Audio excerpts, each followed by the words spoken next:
আমি সাকিব আল হাসান। একটি সুখবর নিয়ে এসেছি আপনাদের জন্য। সামাজিক যোগাযোগ মাধ্যমে নতুন করে আলোচনায় এসেছে একটি রাজনৈতিক খবর।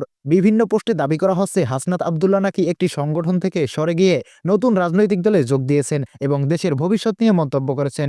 তবে এ বিষয়ে এখন পর্যন্ত কোনো আনুষ্ঠানিক লিখিত ঘোষণা বা নিশ্চিত তথ্য পাওয়া যায়নি। এই খবর ঘিরে অনলাইনে ব্যাপক বিতর্ক তৈরি হওয়ায় বিষয়টি নিয়ে কথা বলছেন জাতীয় দলের ক্রিকেটার সাকিব আল হাসান।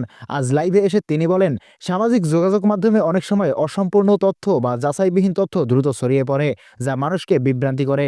সাকিব উল্লেখ করেন, তিনি কোনো রাজনৈতিক দলের পক্ষ বা বিপক্ষে কথা বলেন না। একজন ক্রীড়াবিদ হিসেবে তার মূল দায়িত্ব দেশের ক্রিকেট এবং ভক্তদের আনন্দ দেওয়া।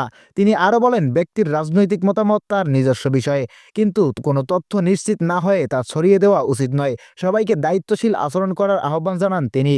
লাইভে সাকিব আল হাসান অনুরোধ করেন, তার নাম ব্যবহার করে রাজনৈতিক বিভ্রান্তি তৈরি না করতে এবং নির্ভরযোগ্য সূত্র ছাড়া কোনো খবর বিশ্বাস না করতে।